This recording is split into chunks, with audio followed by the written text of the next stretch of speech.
Hey guys, what's up? Poem 733 is actually a new short story, The House on the Mountaintop.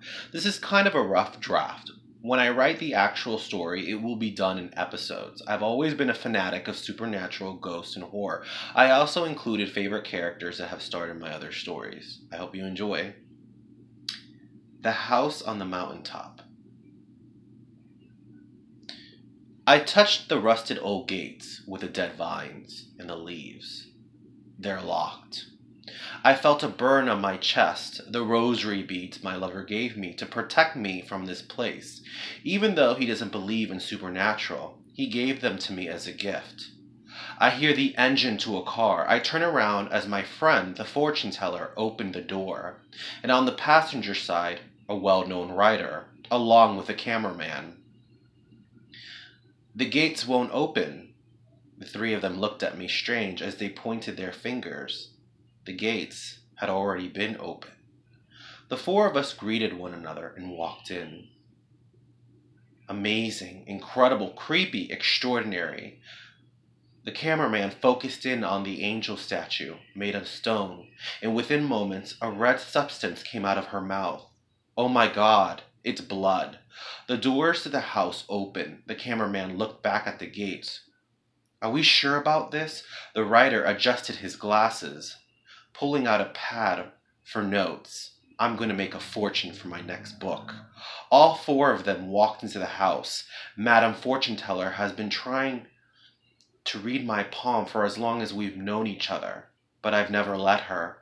You see, I was raised in a broken home, a dysfunctional family, and never wanted to relive those ghosts. Instead, I went around the world visiting the most haunted places. I've recorded what I've seen in magazines, articles, stories, but people only believe what they see.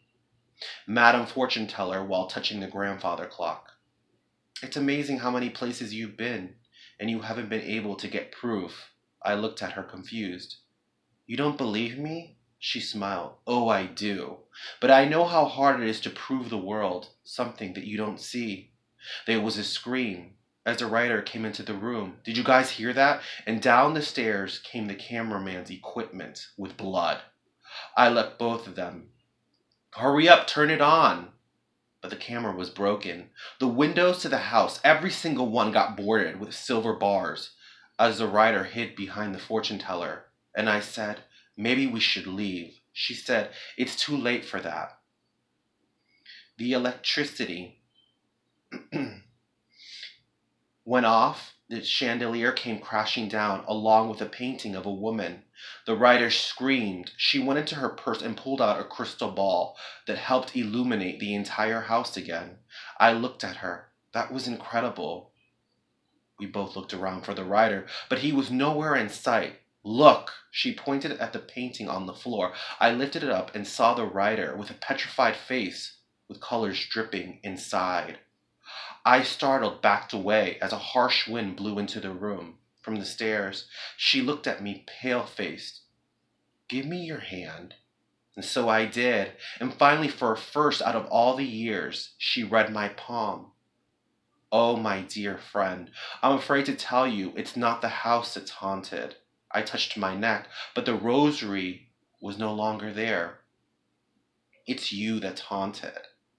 There were demons floating all around me. It must have fed on the pain and the misery of all those years. She started to recite a spell to save him. You must fight back. But the demons pushed her out of the house, and as she got on her own 2 feet, the pieces came tumbling down, the foundation, the entire house collapsing.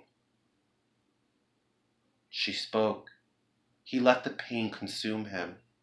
As tears rolled down, she shut her eyes, put her lips together, and blew, making the pieces, the remains of the house, shift towards the water.